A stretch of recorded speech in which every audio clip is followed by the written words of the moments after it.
Hi, I'm Katie McClelland of De La Soul Yoga Studios, and this is a video tutorial on Janu Sirsasana. So this is a seated forward fold that's really accessible. The legs are asymmetrical in it, which makes it a little bit less intense on the hamstrings. And there's lots of ways to modify this pose as well. So I'll sit here with my left leg extended out in line with my left hip, and then I draw the right foot into the inner thigh. So if you've got issues here with the knee, yourself or your student, then option to put a block underneath the leg like so. You definitely want this knee to be pain-free, and you don't want to feel like there's a lot of gripping going on in this hip either, because what will happen is if this leg is kind of hanging in space and there's a lot of tension or even pain there, neurologically, it's the message coming from your hip to your brain and from your brain to your hip is, hang on really tight, don't let go, because you're unsupported. So here you are trying to make your body more flexible, and you're actually ending up creating the reverse effect because your body doesn't feel safe to open.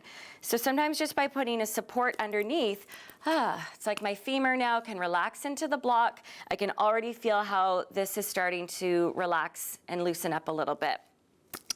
If I'm not feeling that tension or pain in here, then there's some options to take a deeper position with the leg.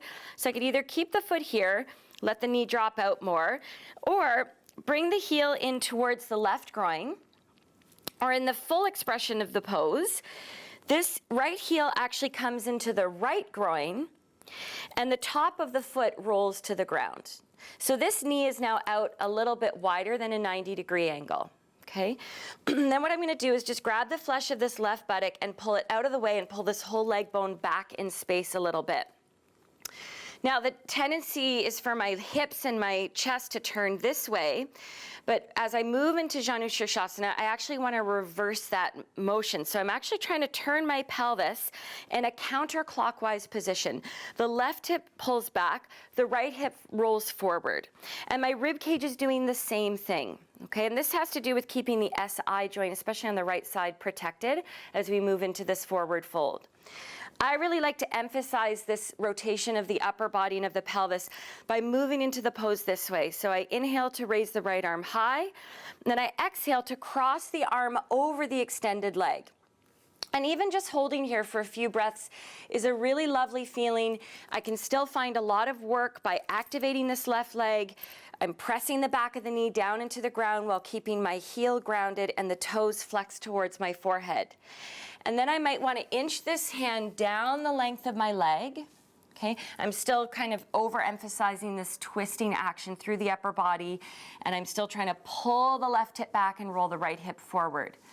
Now I might cross the left arm over top, and this is where I square the shoulders off. In the full pose, I'm taking my hands around the foot, and I'm grabbing hold of the left wrist with the right hand.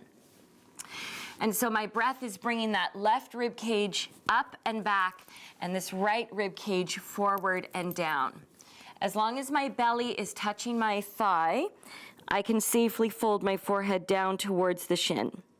Now you don't have to come down this far. You could stay upright like so, or use a yoga strap and just work on your upper body strength and the neutrality of your spine by pulling equally on both sides of the strap to keep the chest really open and the spine long. Okay, then you give your legs a shake and you can do the pose on the other side.